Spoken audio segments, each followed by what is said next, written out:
कितना का था? 22,000, 25,000, 26,000, 27,000, 32,000 और आज 132 करोड़ का है।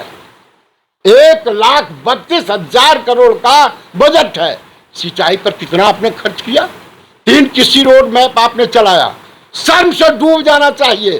कृषि रोड मैप का उद्देश्य क्या था? उत्पादन बढ़ाना, किसानों का उत्पादकता बढ़ाना, किसानों के घर में खुशहाली लाना, पैदावार बढ़ाना। मखाना हम लाएंगे, केला लाएंगे, आम लाएंगे, लीची लाएंगे, क्या क्या नहीं कहा। मछली पालेंगे, दूध पालेंगे, मुर्गी पालेंगे, सब किसान को फायदा होगा। लेकिन आज हम कहाँ खड़े हैं? भगवान के ऊपर ताक रहे हैं कि कैसे हमारा पानी आ जाए, बिचड़ा बच जाए। और अभी तक रोपने का जो सिलसिला है, सच्चाई यही है कि 30 भाजपा और जदयू के सहयोग से डबल इंजन की सरकार है। नीतीश बाबू ऐसे बड़े विकास पुरुष हैं, भ्रष्टाचार मिटाने वाले लोग कहते हैं, पढ़े लिखे इंजीनियर साहब हैं और 70 वर्षों से काबिज हैं और संयोग से किसान के घर में ही पैदा लिए हैं। किसानों की बात बहुत लंबा चौड़ा करते रहे हैं। 3 कृषि रोड मैप लाए, कृषि का मंत्रिमंडल अलग बनाए एग्रीकल्चर का, और तरह तरह का वादा करके लोगों को गुमराह करते रहे।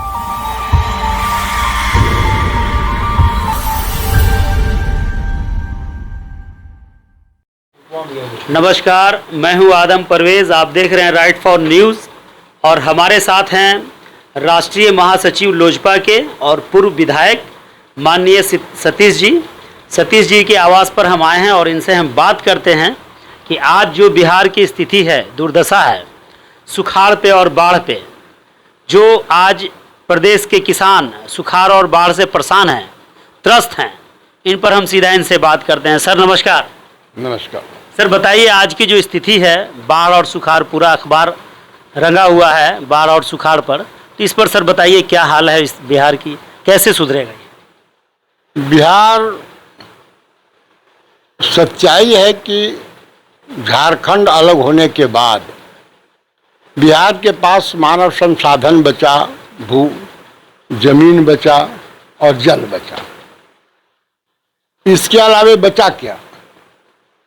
लेकिन सच्चाई है कि जब सिर्फ कृषक और कृषि पर निर्भर है पूरा देश, और उसमें बिहार खासकर 76% आवाम खेती पर निर्भर करता है। जाहिर बात है 17 वर्ष से जो सरकार चली आ रही है और आज भाजपा और जदयू के सहयोग से डबल इंजन की सरकार है। नीतीश बाबू ऐसे बड़े विकास पुरुष हैं, भ्रष्टाचार मिटाने वाले लोग कहते हैं, पढ़े लिखे इंजीनियर साहब हैं और 70 वर्षों से काबिज हैं और संयोग से किसान के घर में ही पैदा लिए हैं। किसानों की बात बहुत लंबा चौड़ा करते रहे हैं। 3 कृषि रोड मैप लाए, कृषि का मंत्रिमंडल अलग बनाए एग्रीकल्चर का, और तरह तरह का वादा करके लोगों को गुमराह करते रहे। लेकिन इस साल नहीं, लगातार 17 वर्षों में अगर आप देखेंगे तो प्रत्येक साल कुछ जिला में बाढ़, कुछ जिला में सुखाड़। जैसे लगता है कि प्रकृति प्रदत्त है, लेकिन मेरा मानना है प्राकृतिक आपदा तो है बाढ़, सुखाड़ भी प्राकृतिक आपदा है। लेकिन इस सरकार का जो सिंचाई संबंधी नीति है, जल प्रबंधन संबंधी जो नीति है, वो इतना अयोग्यता के आधार पर बना हुआ है, अव्यवहारिक है, अवैज्ञानिक इतना है कि उसी के कारण बिहार जो कृषि प्रधान देश है, कृषि प्रधान प्रदेश है, जिसका जीएसटी भी 18-20% खेती से ही आता है। और यह बात कहने में कोई जरा सा भी अतिशयोक्ति नहीं होगा कि बिहार के अंदर अगर खेती को उद्योग का दर्जा नहीं दिया गया, खेती का विकास नहीं हुआ, तो पटवन का व्यवस्था नहीं हुआ, दवा दारू का व्यवस्था नहीं हुआ, कीटनाशक का व्यवस्था नहीं हुआ, खाद का व्यवस्था नहीं हुआ, तो निश्चित तौर पर बिहार विकसित राज्य नहीं हो सकता। कोई अगर कहता है तो झूठ है, फरेब है, बकवास है। आप गौर से देखिए 17 वर्ष में क्या हुआ। लगातार इधर 19, 20, 21 में 19 जिला, 20 जिला, 21 जिला में बाढ़ आते रहा और लगातार इनके राज्य में कोई ऐसा वर्ष नहीं है जिस वर्ष 300, 400, 350, 350, 400 मनुष्य, मानव, इंसान बाढ़ में दहकर डूबकर मर नहीं गया हो। हजारों घर नष्ट हुए, अरबों खरबों का संपत्ति किसान का जल में डूब गया, प्रवाह हो गया। और इसी तरह से अगर देखेंगे तो कारण क्या है, लोग जब बाढ़ आता है नीतीश बाबू सक्रिय हो जाते हैं, जल संसाधन मंत्री सक्रिय हो जाते हैं, जल संसाधन विभाग के लघु मध्यम सिंचाई योजना का जितना इंजीनियर है, कार्यपालक से लेके सुपरिटेंडिंग चीफ, सब रोज बयान पर बयान देता है। और जब बाढ़ चला जाता है तब उस सबका एकदम चेहरा हरियर हो जाता है। बाढ़ आने पर खर्चा होता है, बाढ़ जब रहता है तब खर्चा होता है, बाढ़ के जाने पर खर्चा होता है, 3 बार खर्च होता है। लेकिन क्या है हकीकत इंजीनियर साहब के राज में, मैं बताना चाहता हूं आपके माध्यम से। आप पहला व्यक्ति हैं जो हमसे पूछने के लिए आए हैं। आज कोई पार्टी इस पर सवाल नहीं उठा रहा। हमारे पार्टी के अंदर हमारे पार्टी के नेता चिराग पासवान से परसों हमारी बात हो रही थी, बहुत काफ़ी चिंतित थे, किसानों का क्या होगा सतीश जी। हमने कहा कि हम लोग को जाना चाहिए, किसानों को जगाना चाहिए और सरकार पर हैमर करना चाहिए कि किसानों के साथ जो बदइंतजामी का फल भोग रहा है उससे आपको दूर उससे करना पड़ेगा। जैसे मैं आपको बताता हूँ, आज हिंदुस्तान में निकला है 10,249 ट्यूबवेल 90 के पहले यहाँ बना ट्यूबवेल। आज मैक्सिमम पटवन का काम लघु सिंचाई से ही होता है बिहार में, है ना। लगभग हमको लगता है 79 लाख हेक्टेयर पटवाने का सिंचित करने का व्यवस्था है, जिसमें लघु मध्यम सिंचाई और कुछ बड़ा सिंचाई योजना है। सुनकर हैरानी होगी कि नीतीश बाबू 17 वर्षों से राजपाट में है। इस साल 13 जो बड़ी परियोजनाएं हैं वो 13 में से 9 सूखा हुआ है। नदियां करीब 27 नदियां में एक ड्रॉप पानी नहीं है। कुछ बड़ी नदियां हैं। इस समय सावन का दूसरा सप्ताह पार लग गया, पूरा उत्तर बिहार में बाढ़ से डूबा हुआ रहता था, सारा नदी उफान पर रहता था, न कहीं उफान है नहीं कहीं डूबा है, बल्कि 10 मीटर पानी नीचे पूरे बिहार में चला गया, जल स्तर भी नीचे चला गया। हम कह रहे थे कांग्रेस के ज़माने में जो सिंचाई के सिंचाई योजना बनाया गया, ट्यूबवेल बनाया गया, कुछ बराज बनाया गया, कुछ वितरणी बनाया गया, कुछ नहर बनाया गया, आज इनके 17 वर्षों के राज में चौपट हो गया, सब भ्रष्टाचार का भेंट चढ़ गया, अरबों खरबों रुपया खर्चा हुआ। लेकिन हुआ क्या, 10,294 ट्यूबवेल में मात्र सरकारी डाटा के मुताबिक 3804 ट्यूबवेल कार्यरत है। अब ऐसे वक्त में क्या होगा, आप कहिएगा बारिश नहीं हो रही है, बारिश नहीं हो रही थी, कौन मना किया था ट्यूबवेल बनाने से। ट्यूबवेल में इलेक्ट्रिकल कारण, मैकेनिकल कारण और टेक्निकल कारण से बंद है। आधा पंचायत को दे दिया गया, कितना व्यवहारिक है। ना वहाँ कोई ऑपरेटर है, ना कोई टेक्निकल आदमी है, ना कोई मैकेनिकल आदमी है, ना कोई इलेक्ट्रिकल, कैसे चलेगा। ज़्यादातर ये तो 300 का रहा, सरकारी डाटा बता रहा कि 394 को चल रहा, लेकिन हमसे अगर पूछिए तो सच्चाई है कि 10, 20, 25 ज़्यादा ट्यूबवेल नहीं कह रहा। मध्यम योजना सब सूख गया।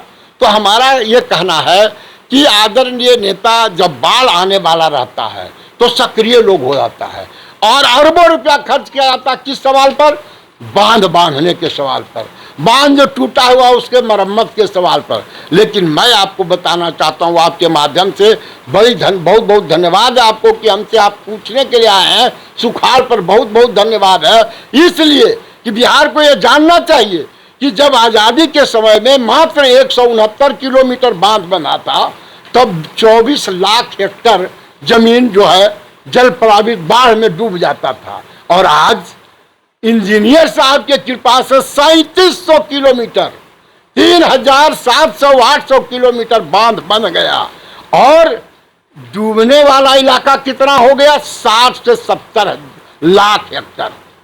मतलब जब 169 था तब 25 लाख हेक्टेयर डूबता था और आज जब 3800 किलोमीटर हो गया, मैंने ज्यों-ज्यों मर्ज जो है दवा बढ़ता गया तो मर्ज बढ़ता गया। इंजीनियर साहब क्या कर रहे हैं आप, सच्चाई यही है कि सारा भ्रष्टाचार का भेंट चढ़ गया। होता क्या है अभी, जिसको जानना चाहिए पूरे बिहार को और तमाम राजनीतिक दल को, और मैदान में आना चाहिए और सरकार पर दबाव डालना चाहिए कि घी में दही मत जमाओ। और बहुत हो गया, बेशर्मी का हद हो गया। अब कह रहे हैं, अभी तुरंत बयान आया है 3 दिन पहले नीतीश बाबू का कि 2025 तक हर खेत को हम पानी देंगे। और आज से 18-19 दिन पहले इनके दुलरुआ सिंचाई मंत्री झा जी का बयान आया था कि जब तक जल प्रबंधन नीति सही नहीं होगा, नदियों का जोड़ने का काम नहीं होगा, तब तक यहाँ बिहार विकसित नहीं होगा। कौन मना किया? क्यों इस तरह का डिपोर्शन की बात करते हो? जब मौसम आता है तो इस तरह से करते हो। हमने कहा पिछले 3 वर्षों से 17 वर्ष से राज्य में काफी जाए, और 17 वर्षों में कोई ऐसा वर्ष नहीं है कि 2, 4, 5, 10, 20 जिला नहीं डूबता है, लाखों का 12 न्यारा होता है। हमने कहा 3 बार भ्रष्टाचार का भेद चढ़ता है। जब बाढ़ आता है तो नाव खरीदने के लिए, रोड बनाने के लिए, बांध बनाने के लिए पैसे दिए जाते हैं, इंजीनियर का चेहरा लाल हो जाता है। और जब बाढ़ आ जाता है तब ड्रॉप होता है खाद्यान्न, कहीं खाना का स्कूल में, कहीं ऊपर ले जाओ, कहीं नीचे ले जाओ, ढोने में 12 न्यारा लाखों करोड़ों का होता है। और जब बाढ़ चल जाता है तब तो मत पूछिए। प्रत्येक वर्ष नीतीश बाबू के राज में 600 करोड़ रुपया कम से कम खर्च होता है रिलीफ बांटने में। इस तरह से अगर देखेंगे तो 17 वर्षों में लाखों करोड़ रुपया सिंचाई पर खर्चा हुआ। हमने आज एक अखबार में बयान दिया है, हम तो मांग करते हैं कि अगर सचमुच आपको करना है, वास्तव में अगर आप चाहते हैं कि बिहार में बाढ़ से त्राण मिले, सुखाड़ से मुक्ति मिले, तो निश्चित तौर पर आपको श्वेत पत्र जारी करके बताना चाहिए कि आपका इतना बड़ा योजना जो है, इतना बड़ा जो बजट का आकार है, आप 3 कृषि रोड मैप की बात किया।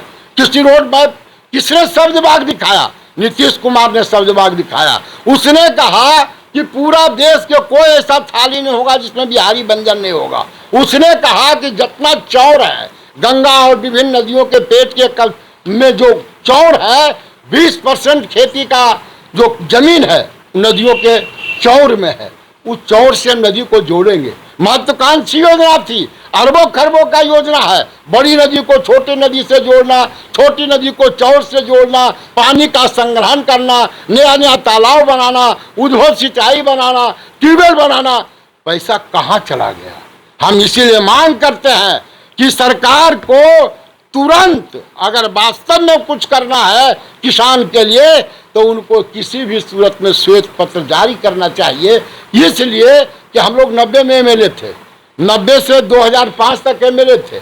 बजट उस समय कितना का था?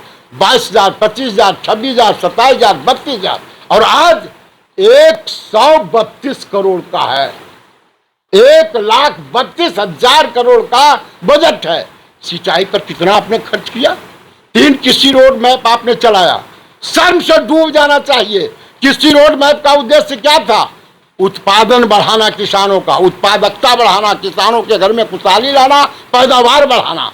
मखाना हम लाएंगे, केला लाएंगे, आम लाएंगे, लीची लाएंगे, क्या क्या नहीं कहा। मछली पालेंगे, दूध पालेंगे, मुर्गी पालेंगे, सब किसान को फायदा होगा। लेकिन आज हम कहाँ खड़े हैं? भगवान के ऊपर ताक रहे हैं कि कैसे हमारा पानी आ जाए, बिचड़ा बच जाए। और अभी तक रोपनी का जो सिलसिला है, सच्चाई यही है कि 30% भी रोपनी बिहार में नहीं हुआ।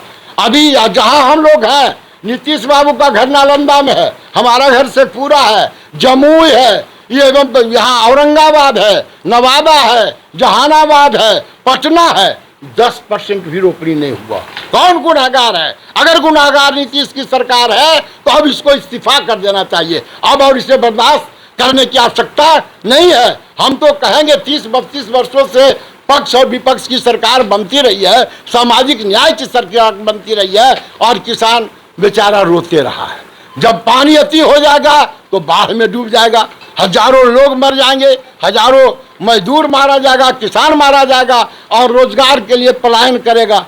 तो हमारा कहना है कि इस तरह से बिहार को बर्बाद करने में नीतीश जी का बहुत बड़ा हाथ है।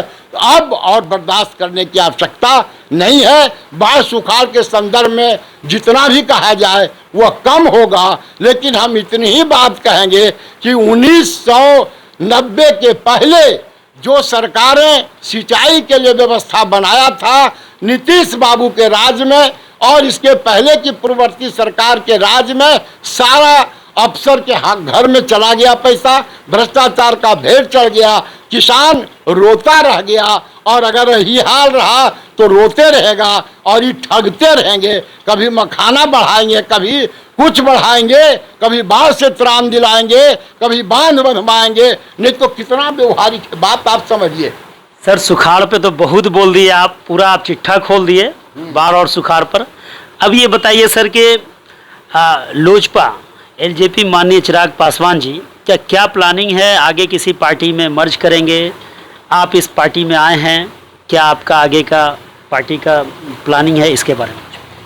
देखिए पार्टी का प्लानिंग क्या है सो तो पार्टी संपूर्ण तौर पर कुछ बात करेंगे, लेकिन हमने जो कुछ देखा है, हम 3 मार्च को पार्टी ज्वाइन किए हैं।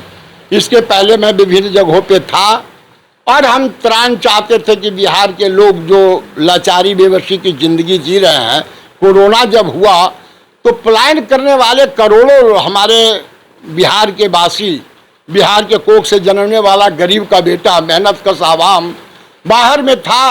मोदी जी ने जब कहा कि जाओ जाओ भागो, अपना अपना मादरे वतन जाओ, सब वतन कियो जब भागा, तो हमको पता चला कि नीतीश बाबू जो पलायन रोकने का सब्ज बाग दिखाते थे, करोड़ों लोग रोजगार पाने के लिए अपने बूढ़ा बाप के पेट के लिए, अपने बच्चों के पेट के वास्ते, शिक्षा के वास्ते, बेटा बेटी की शादी के लिए विभिन्न जगहों पे काम कर रहे थे। तो उस समय लगा हम लोगों को कि क्या स्थिति है।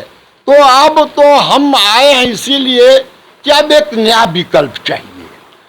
32-33 वर्षों से यहाँ कभी विपक्ष में रहने वाला सत्ता में चल जाता, कभी सत्ता वाला विपक्ष में चलाता है और होता है वही ढाक के 3 पात। यहाँ का जो मौलिक सवाल है, फंडामेंटल सवाल है, बेरोजगारी, महंगाई, कल कारखाना का विकास, चीनी मिल का विकास, एवं प्रकार से अगर देखेंगे तो बिहार तबाह है। बेरोजगारी का आलम रोज बढ़ते जा रहा है और जीएसटी एसटी तो जो हो रहा है तो आप देख ही रहे हैं, उस पर हम बहुत बात नहीं कहेंगे, एक दिन हम कितना बात कहेंगे, लेकिन हम इतनी बात कहेंगे कि आज बिहार में परिवर्तन आवश्यक है। और हमको याद है जब जगन्नाथ मिश्रा की सरकार, कांग्रेस की सरकार थी, तब बहिष्कृत कम्युनिस्ट पार्टी का एक काडर हम रात दिन संघर्ष किया और लालू जी को पर गद्दी तक के ले जाने में बहुत बड़ी भूमिका हमने अदा किया था। और जब उनका जुल्म बढ़ गया, जुल्म का चक्का इस कदर बढ़ा कि बिहार रक्त रंजित हो गया, बिहार का सरजमीन लाल हो गया खून से, सामूहिक नरसंहार का तांता लग गया, जंगल राज में बदल गया, लूटपाट डकैती आतंक पर्यायवादी सब बिहार का बन गया। बिहार में बिहारी कहलाने में अपने को लज्जित और अपमानित महसूस करने लगे। जब कोई बोलने वाला नहीं था तब हमने बगावत का झंडा अपने कंधे पर उठाया और संगठित किया कुर्मी चेतना रैली, जिसमें नीतीश कुमार का आविर्भाव हुआ, नीतीश कुमार को आगे बढ़ाया, एक का राज अंत हुआ, दूसरा का राज आया। लेकिन आज उससे भी बदतर स्थिति है। यहाँ आप बेटियों का इज्जत सुरक्षित नहीं है, रोज बेटी का इज्जत लूटा जा रहा, कोई देखने वाला नहीं है। मुजफ्फरपुर शेल्टर होम कांड इस बात का गवाह है। यहाँ दवा घोटाला, टेक्स्ट बुक घोटाला, कौन कौन घोटाला, रोज घोटाला दर घोटाला होता है। और आज भ्रष्टाचार का आलम इस कदर बढ़ गया है कि अगर इस सरकार पर अंकुश नहीं लगाया गया तो भ्रष्टाचार तो एक संस्थागत रूप धारण कर चुका है। अभी आप जाइए, इंदिरा आवास के तहत गरीबों का मकान बनता है, 1,40,000 केंद्र से पैसे आते हैं और 40,000 रुपया उसमें शुद्ध रूप से ले लेता है। किसको पहुंचाता है? मैंने कहा था कि मुख्यमंत्री को पहुंचाता, मैं नहीं कहता कि बिहार के सरकार मंत्री को पहुंचाता, लेकिन पैसा तो जाता है। सात निश्चय में एक ठेला मार दीजिए, एक लात मार दीजिए तो 100 गोंडल एक बार टूट के गिर जाएगा। कहाँ क्या हो रहा है? तो हमारा नल जल योजना है, तरह तरह का योजना हम देखा। गांव में हम मुखिया थे 78 में, आप समझिए बात, विधायक बने 90 में। आज जिस गली को हमने 2 बार बनाया, अब तक 10 बार बन चुका है। तो हमारा कहना है कि प्रोडक्टिविटी जिससे होगा, लोगों को रोजगार मिलेगा, जिससे उत्पादन होगा, बिहार का विकास होगा, बिहार के बच्चे के पेट में, गरीबों के पेट में अनाज जाएगा, उस तरह का कोई योजना बन रहा है क्या? नहीं बन रहा है कि पूंजी निवेश। इसलिए हमारा कहना है अब बहुत हो गया, सामाजिक न्याय के नाम पर बहुत अन्याय हुआ। अब निश्चित तौर पर जो सत्ता के मालिक बन बैठे हुए हैं 17 वर्ष से, रोज जी लपलपाते रहता है उनका, कभी कांग्रेस के साथ, कभी आरजेडी के साथ, कभी कुछ। आज भी सुनाई पड़ रहा कि भाजपा से रिफ्ट बढ़ रहा, लालू जी के साथ वार्ता हो रही है। न नीति है न सिद्धांत है, सिर्फ कुर्सी का सिद्धांत है। इसीलिए कुर्सी पर बैठने वाला सिद्धांतकारी आदमी को हटाना होगा और विकास का नाटक करने वाले को धरती में समेटना होगा, सत्ता से हटाना होगा।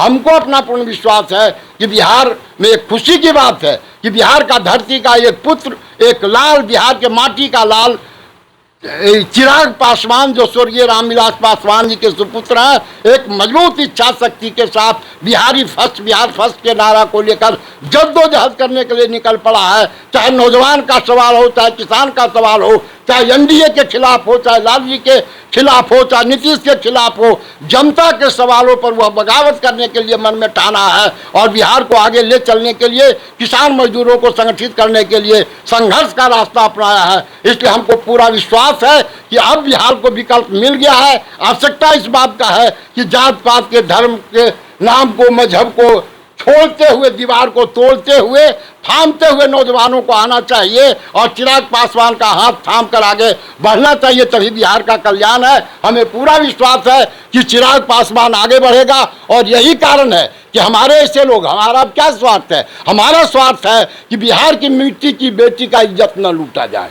हमारा स्वार्थ है बिहार के मिट्टी के कोख से पैदा लेने वाला मजदूर, हिंदू हो, मुसलमान हो, सिख हो, ईसाई हो, सबका मान बराबर है, सबका सम्मान बचना चाहिए। सबके घर में अभी जीएसटी लगाया जा रहा, नीतीश कुमार कुछ नहीं बोलते हैं। धर्म के नाम पर देश को बांटा जा रहा, कमजोर किया जा रहा, मंदिर मस्जिद के नाम पर जिस तरह से लड़ाई लड़ा जा रहा है, देश का जो गांगी जमनी तहजीब है बर्बाद हो रहा है। आज नीतीश जी टुकुर टुकुर ताक नहीं रहे हैं, बल्कि धर्म के यार में अपना रोटी सेक रहे हैं और कुर्सी को बचाने के लिए भाजपा के साथ भी रोज गलबाही करते नजर आ रहे हैं। जरा सा कुछ होगा तो एक दबाव डाल देंगे। अभी आरसीपी सिन्हा को अलग कर दिया, पहले सतीश कुमार को अलग कर दिया, उसके पहले सकरी चौधरी को अलग कर दिया, लालचंद महतो, बिशन पटेल को अलग कर दिया, जॉर्ज फर्नांडिस को ऐसा सिचुएशन में लाया कि बेचारा पागल होके मर गया। तो ये आदमी सत्ता के लिए है, इसलिए अब बहुत हो गया। हम बिहार वासियों से कहना चाहेंगे, हम जाएंगे लोजपा का झंडा लेकर के, चिराग का झंडा लेकर गांव-गांव जाएंगे और कहेंगे धर्म और मजहब और जाति के नाम का दीवार तोड़ो। और एक नौजवान जो सामने आया चिराग पासवान, उसके चेहरे पर कोई दाग नहीं है, कोई कलंक का टीका नहीं लगा सकता, न कोई चोर कर सकता, न बेईमान कर सकता। वह कुछ करना चाहता है। इसलिए आओ बुजुर्गों, उसको प्यार दो, आओ नौजवानों, उसको साथ दो, बिहार के माटी के लाल को आगे बढ़ाओ, बिहार को बचाओ। यानी पार्टी का गठबंधन किसी के साथ अभी नहीं होने जा रहा है? नहीं, गठबंधन का जहाँ तक सवाल है, हमारे नेता की समझदारी साफ है कि अभी वक्त नहीं है कि उस पर हम चर्चा करें। जब चुनाव आएगा तो गठबंधन तो हम करेंगे, चाहे जिससे करें। गठबंधन सामयिक होगा, परिस्थिति जन्य होगा। आज के तारीख में हम पार्टी का फैलाव चाहते हैं, विस्तार चाहते हैं। सभी वर्ग, सभी धर्म के लोगों को, गरीब लोगों को हम जोड़ना चाहते हैं। जिस पर जुल्म हो रहा है, जुल्म सहने वालों के साथ हम नहीं है, जुल्म के खिलाफ लड़ने वालों के साथ हैं।